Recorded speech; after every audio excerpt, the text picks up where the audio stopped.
अगदी 10 मिनिटांमध्ये मी ही बासुंदी तयार केलेली आहे। तुम्ही ह्या बासुंदीचा कलर आणि टेक्स्चर सुद्धा बघू शकता। तर सर्वात आधी माझ्या चॅनलवर नवीन असाल तर प्लीज माझ्या चॅनलला सबस्क्राइब करा आणि जास्तीत जास्त लोकांपर्यंत शेअर करा। चला तर मग जास्त वेळ न घालवता आपण रेसिपीला सुरुवात करूया। तर इथे मी 1 लिटर दूध गरम करून घेतलेलं होतं आधीच। तर मी हे दुधाच्या वरती साय होती ती पण याच्यामध्ये मी टाकून घेत आहे, त्याच्यामुळे बासुंदीला टेक्स्चर खूप छान येतो।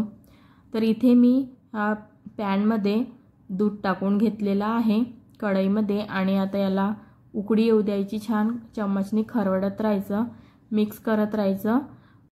तर बघा इथे आता दुधाला उकळी आलेली आहे। तर आपण पुन्हा इथे चम्मचने मिक्स करून घ्यायचं व्यवस्थित दूध आणि गॅसला मीडियम टू लो फ्लेमवर राहू द्यायचं, जेणेकरून दूध कढईच्या खाली गेलं नाही पाहिजे। तर कमी फ्लेमवर चांगलं दूध घट्ट येतपर्यंत चांगलं उकळू द्यायचं। तर मी इथे दूध घट्ट येतपर्यंत मी 5 ते 7 बदाम घेतलेले आहे आणि 9 ते 10 काजू घेतलेले आहे मी इथे आणि 2 विलायची घेतलेली आहे, छोटी विलायची।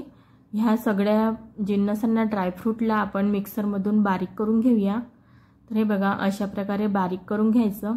तर इथे तोपर्यंत बघा दूध पण घट्ट आलेला आहे छान, तुम्ही बघू शकता किती मस्त गाळा आलेला आहे दूध।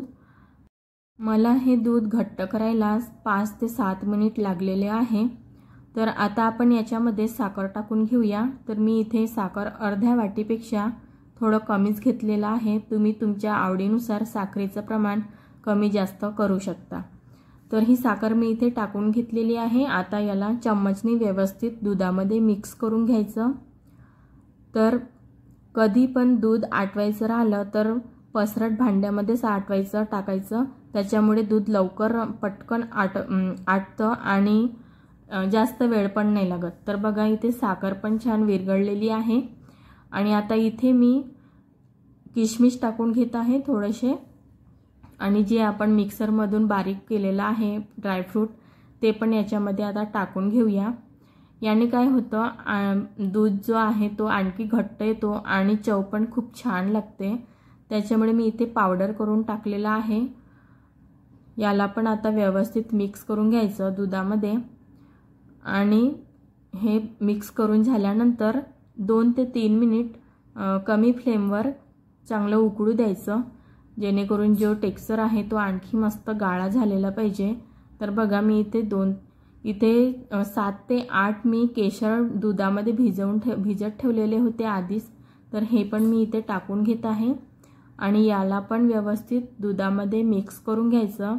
तर हे बघा मिक्स करून झालेलं आहे छान आणि आता आपली बासुंदी पण तयार झालेली आहे। मी गॅसची फ्लेम बंद केलेली आहे।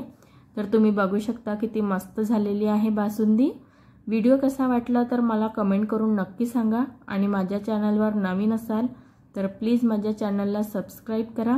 Thanks for watching. नमस्कार।